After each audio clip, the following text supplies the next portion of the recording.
हर परिवारवादी दल को यह समझ में आ रहा है कि लोकतंत्र में लोकतंत्र ऊपर होता है, ना कि परिवारवाद ऊपर होता है। सपा और बसपा साथ में आ गए क्योंकि सत्ता का घमंड था और फिर भी हार गए, तो जनता ने अपना मोहर हमारे पक्ष में सुनाया, इस मोशन के खिलाफ। समय समाप्त हुआ।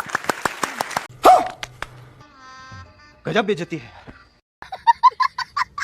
देश का बच्चा आज आत्महत्या कर रहा है, वहां ये पार्टियां तोड़ने में लगे और संख्या बनाने में लगे ताकि देश तोड़ सके। आपके मुद्दे आज इनके लिए पीछे हैं, लेकिन संख्या बनानी बहुत जरूरी है। आज आप मुझे बता दीजिए, जितने लोग ऑडियंस में बैठे हैं, क्या मरते हुए बच्चे इस देश का मुद्दा है या सांसद तोड़ना? जिस तरीके से संविधान की धज्जियां उतारने का काम और उड़ाने का काम भारतीय जनता पार्टी कर रही है, वो पूरा देश देख रहा है। ये जो सांसद इधर से उधर जा रहे हैं ना, कोई पहले सस्ते समोसे की बात करता था ना, जनता का सस्ता समोसा, जनता के लिए इतना महंगा चाय। इनको सोचना चाहिए। हम तो साफ हैं, देश हित में काम कर रहे हैं, देश की सेवा कर रहे हैं। जो एनडीए के अलायंस में देश हित में आना चाहता है, बाकी डर वर का काम ये करते हैं, भ्रष्टाचार ये करते हैं, पैसा इनके पास है, ये अच्छा तू तो गया बेटे। की संख्या बल, लोकतांत्रिक तरीके से चुने हुए लोगों को जब आप सत्ता का बल दिखा के, ईडी, सीबीआई, ना जाने क्या क्या दिखाकर, डराकर, धमकाकर, ये तो हम पहली बार देख रहे हैं। कहीं ईवीएम में आग लग जाती है, जब शिक्षा मंत्री के ऊपर दबाव आता है तो उनके दफ्तर में आग लग जाती है। कहीं अंकिता भंडारी के जब सबूतों की बात आती है तो फार्म हाउस में आग लग जाती है। तो लेने के देने पड़ गए। सो हेलो एवरीवन, स्वागत है आज का डिबेट वीडियो में। दोस्तों सभी को पता ही होगा कि बीजेपी यानी कि भ्रष्टाचारी जनता पार्टी के शासन में कितना ज़्यादा भ्रष्टाचारी और धांधली हो रहा है। आज देश में स्टूडेंट्स पेपर लीक से परेशान होकर आत्महत्या कर रही है, तो वहीं पे लोगों द्वारा चयनित सांसदों को ईडी सीबीआई का दुरुपयोग कर पार्टी तोड़ा जा रहा है। इतना ही नहीं, बल्कि शिक्षा और निष्पक्ष चुनाव पर सवाल उठते ही शिक्षा मंत्री के दफ्तर फिर ईवीएम में आग लग जाती है। तो दोस्तों इन्हीं सब मुद्दों को लेकर वीडियो में व्हाट्सएप यूनिवर्सिटी के वाइस प्रिंसिपल, भाजपा प्रवक्ता प्रदीप भंडारी का कांग्रेस प्रवक्ता डोली शर्मा द्वारा जबरदस्त धुलाई होने वाला है। तो वीडियो बहुत ही मजेदार होने वाला है, लास्ट तक बने रहना। तो आइए वीडियो को करते हैं स्टार्ट। पिक्चर चालू करो बे। Sound, take 7, action. तालियों के साथ आप दोनों का बहुत बहुत स्वागत है। 1.5 मिनट का टाइम मिलेगा, 1.5 मिनट का टाइम मिलेगा और आप लोगों को यहाँ की एनर्जी का एहसास हो रहा होगा। तो उम्मीद है कि आप इनकी उम्मीदों पर खरे उतरेंगे और अपनी बात को उतने ही बलवान और शक्तिशाली तरीके से बोलेंगे। क्या विपक्ष में टूट के पीछे सत्ता का डर है? इस मोशन के खिलाफ बोलने का आपका 1.5 मिनट का समय प्रदीप भंडारी शुरू होता है अब। देखिए, परिवारवादियों को सत्ता जाने का डर था और इस डर में उन्होंने अपने जमीनी कार्यकर्ताओं को इग्नोर किया और इन सभी परिवारवादी दलों में लोकतांत्रिक आवाज उठ रही है और ये लोकतांत्रिक आवाज को आप अलग अलग दलों में देख रहे हैं। फेंको अपनी पूरी शक्ति के साथ फेंको। तृणमूल कांग्रेस में बॉबी हकीम ने पूरा का पूरा अपना जीवन ममता बनर्जी के पक्ष में दिया, परंतु ममता बनर्जी ने सत्ता के मोह में अभिषेक बनर्जी को चुना और आज बॉबी हकीम भी ममता बनर्जी के साथ में नहीं है। गिरदार गमांग भारतीय जनता पार्टी के एक सीट से हराने के लिए कांग्रेस पार्टी ने उड़ीसा के मुख्यमंत्री को यहां पे बुलाया और कांग्रेस पार्टी ने एनडीए की सरकार गिरा दी। उसको कहते हैं सत्ता का डर। आज सच्चाई की बात यह है कि लोकतंत्र में हर परिवारवादी दल को यह समझ में आ रहा है कि लोकतंत्र में लोकतंत्र ऊपर होता है, ना कि परिवारवाद ऊपर होता है।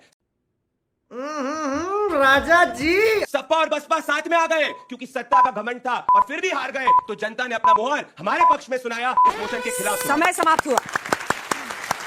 भाई ओपनिंग बैट्समैन ने इधर से जबरदस्त बल्लेबाजी की है और अब इस तरफ से इस मोशन के पक्ष में बोलने के लिए डॉली शर्मा जी, आपका 1.5 मिनट का समय शुरू होता है अब। देखिए, अभी मजा आएगा ना भिड़ो। विपक्ष की ताकत सिर्फ संख्या बल से नहीं होती।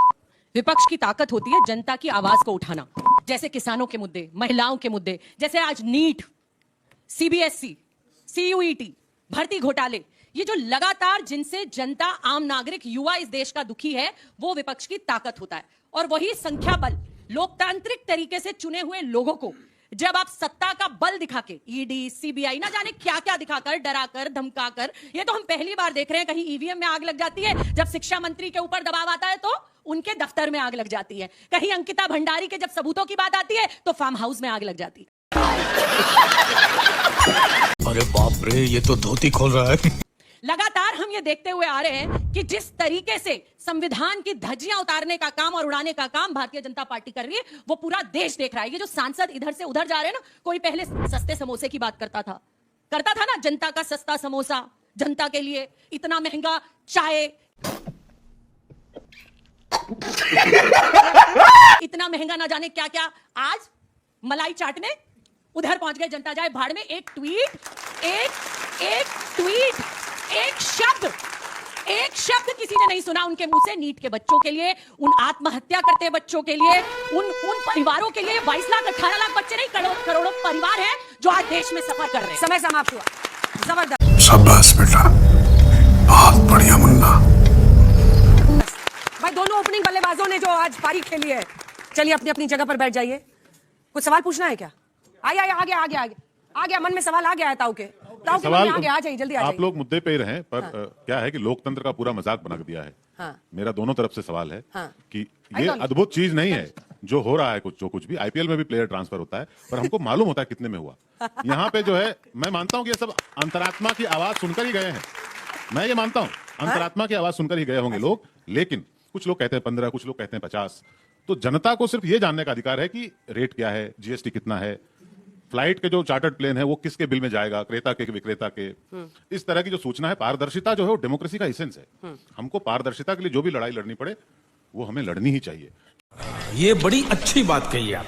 क्या होता है कि ये लोग जैसे देखिए, लाड़की बहन, लाडली बहना, लड़का, जो भी है, तरह तरह की योजना है, साइकिल, टीवी, 2 बोतल दारू इत्यादि इत्यादि। हमको पता है कि किस चुनाव में क्या रेट चल रहा था वोटर के वोट का। अब उन करोड़ों वोटों की कीमत कितने करोड़ लगती है, ये अगर वो जानेंगे तो फिर अगली बार वो डिमांड करने में आसानी होगी कि उनको कि एक साड़ी से नहीं चलेगा। इसलिए जो है पारदर्शिता के लिए प्रयास मैं चाहता हूं कि आप दोनों पार्टियां करें, क्योंकि एक क्रेता की तरफ मतलब आप कह रहे हैं कि एंड यूजर जो है, जो वोटर है, उसके हकों की रक्षा की जाए, आरटीआई इस पे लागू हो। 7 करोड़। तो ये पूरी तरह से अब आपके खेमे में आ चुका है। माइक उठाकर इसका आप जवाब दें। देखिए, संजय राउत कह रहे हैं भाई 10 करोड़ दिए, तो क्या वो वोटों की मशीन गिन रहे थे या उनके पास पैसे का कुछ दूरबीन है तो वही दिखा दे। ये कह रहे हैं कि भाई ईडी सीबीआई की वजह से हुआ, तो जरा वो वीडियो फिल्म दिखा दे कि भाई ईडी सीबीआई के कोई वॉइस कन्वर्सेशन हुआ। आपने तथ्यों की बात करी, तब आज मैं तथ्य आपके सामने रखता हूं। रेड्डी ने तो कह दिया था बीआरएस वालों को, आ जाओ आ जाओ आ जाओ, 10 शेड्यूल हम छोड़ देंगे। तो इनको सोचना चाहिए, हम तो साफ है, खाओ माँ कसम। देश हित में काम कर रहे हैं, देश की सेवा कर रहे हैं। जो एनडीए के अलायंस में देश हित में आना चाहता है, बाकी डर वर का काम ये करते हैं, भ्रष्टाचार ये करते हैं, पैसा इनके पास है, ये जाके। वाह बेटा, लगता है तुम गू खा के ही मानोगे। हम लोग बार बार ये आरोप लगाते हैं कि साहब बीजेपी ने तोड़ दिया, फलानी पार्टी तोड़ दी, ये तोड़ दी, लेकिन एक आत्मचिंतन क्या कांग्रेस को या उनके सहयोगी दलों को नहीं करना चाहिए कि जो विधायक, जो सांसद आपके टिकट पर चुनाव जीतते हैं, आपके नाम पर चुनाव जीतते हैं, आखिर क्या वजह है? खाली ईडी सीबीआई वाली बात नहीं है। जो ईडी सीबीआई के डर से जिनको जाना था, तो एक शिंदे ने जब पार्टी तोड़ी तभी चले जाते, अब क्यों जा रहे हैं इतने साल बाद? तो कहीं ना कहीं कुछ ना कुछ ये भी तो कमी है कि नेतृत्व तो शायद उनका ध्यान नहीं रखता, उनसे मिलता नहीं है, उनकी ग्रीवेंसेस को पूरा नहीं करता। पुराने नेता जो होते थे वो हमेशा अपने कार्यकर्ताओं को नाम से बुलाते थे, उसके दुख सुख में शामिल होते थे। तो क्या ये आत्मचिंतन करने की जरूरत नहीं है आप पार्टी? अभी पता चल जाएगा, 2 मिनट।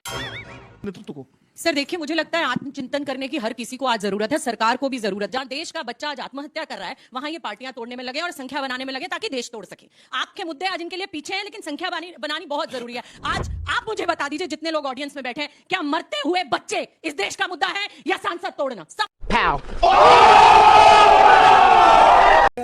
देखा आपने लापरवाही का नतीजा है।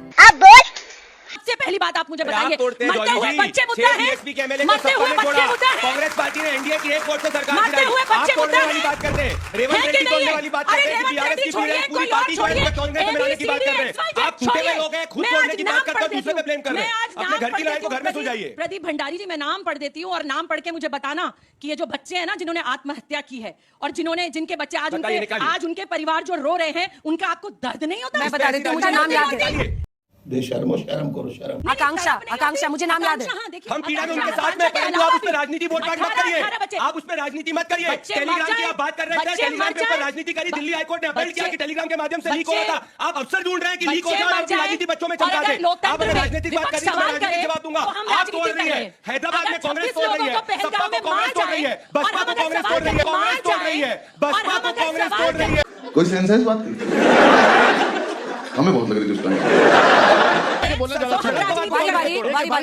वैसे आपने जो सवाल पूछा ना, वो तो उनको आए हैं आज, तिवारी जी मुंबई से आए हैं उद्धव जी को डिफेंड करने। मुझे समझ नहीं आ रहा, कांग्रेस में आए तो लोकतंत्र की जीत हो गया, कोई एनडीए में जीत आया तो ईडी सीबीआई हो गई। ये कैसे दोहरे मापदंड हो गए भाई? 6 बीएसपी के लोग सपा में आए तब कह रहे लोकतंत्र की जीत हो गई, बीआरएस वाले कांग्रेस में आ गए कह दी लोकतंत्र की जीत हो गई, एक वोट से एनडीए की सरकार गिरा दी, लोकतंत्र की जीत हो गई। एनडीए में कोई आगे ईडी सीबीआई हो गई, दोहरे मापदंड नहीं हो सकते भाई, दोहरे मापदंड नहीं हो सकते डॉली जी। आपको आपके वोट नहीं कर रहे हैं, आपको बैंड बज गया। तो दोस्तों, देश में पेपर लीक और शिक्षा मंत्री के दफ्तर में आग लग जाना, फिर चुनाव आयोग के ईवीएम में आग लग जाने पर आपका क्या रहे, कमेंट में ज़रूर बताना। तो आज का वीडियो बस इतना ही, मिलते हैं नेक्स्ट वीडियो में, तब तक के लिए bye. Thank you for being here. बहुत बहुत धन्यवाद।